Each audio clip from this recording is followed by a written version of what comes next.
and welcome to Go. This episode, Tia and Chloe get an exclusive tour of Channel 9 Adelaide. So don't go anywhere. In 3, 2, 1, go!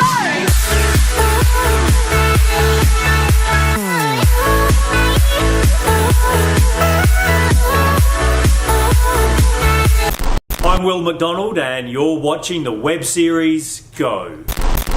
Hi guys, today we're here at the Channel 9 studios and we're so excited to have been granted a studio tour and to interview some of the personalities. We're going to find out how programs are made and how digital technology has impacted on TV productions. Everyone knows and loves Channel 9 programs such as The Block, Millionaire Hot Seat and my favourite, The Voice.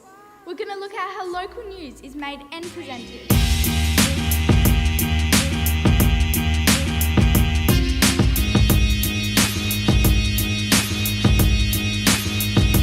Hi guys, I'm here in the Channel 9 Studios control room and I'm so excited because I'll be interviewing Will McDonald, who is a newsreader. Hi Will, thank you so much for your time. Not a problem at all, Tia. Being a newsreader seems like a really glamorous job. Is it really? No, not really. To start with, you have to wear quite a bit of makeup because of the studio lights, and I'll be honest with you, I really don't enjoy having makeup put on. It's not a particularly pleasant experience wearing it every day, but girls do it all the time, so I just grin and bear it. And really, from a day-to-day point of view, most of the time we're in the office, we're researching stories, we're checking scripts, rewriting scripts, news gathering, watching what vision's coming in.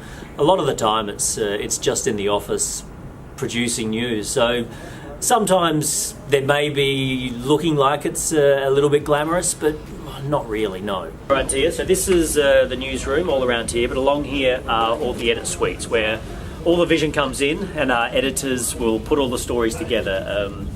It's quite a complicated process sometimes, but they're very good and they're very seamless in what they do. And what is most important is always picking the best pictures. That is key to any story. Right, Chloe, I just wanted to show you something that operates here in the studio, a little bit of a behind-the-scenes secret. The big wall you can see behind us, which has the 9 News Adelaide on it, it's a big curve-around wall.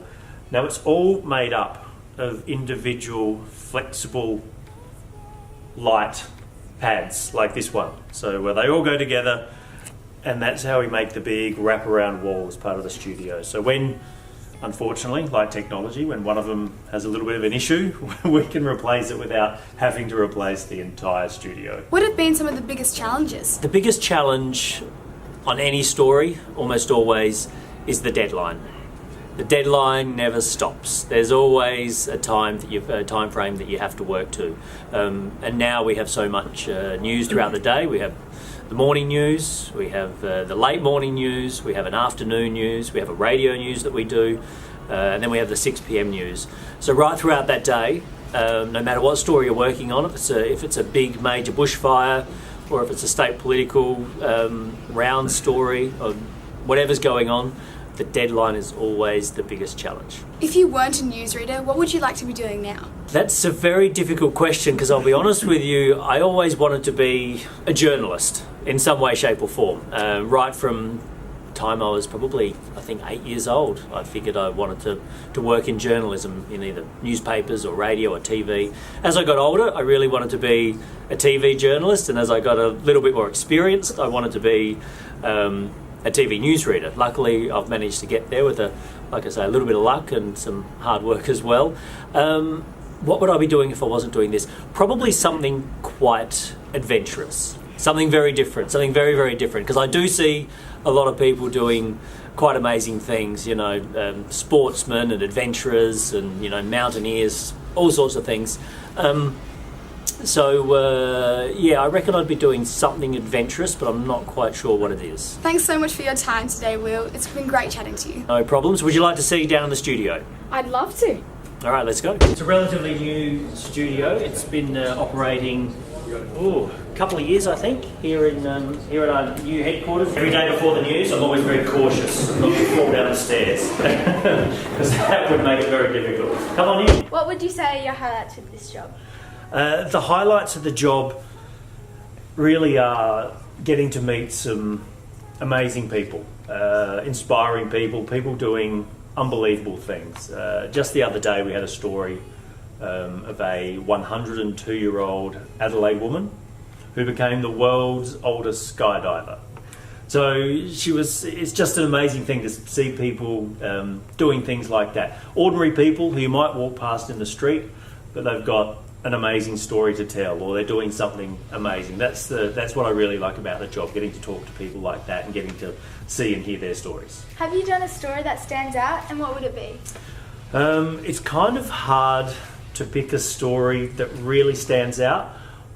One thing I would say is that often natural disasters like bushfires or floods certainly stick in your mind, not because of the damage and destruction going on, but because you get to see the resilience of people and the way people react and join together and support each other.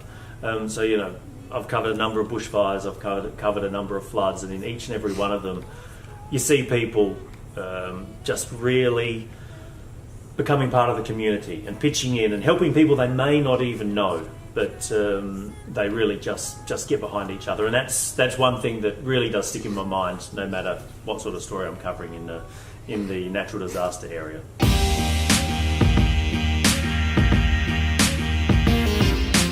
We've had a fantastic day. Tia, what was one of your highlights? My favourite part was going to the studio and seeing how surprisingly small it is compared to how we see it on TV. What about you, Chloe?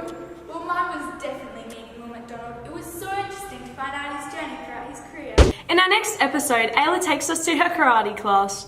Lucy chats with one of the female players from the Adelaide Crows. Catch you next time on Go!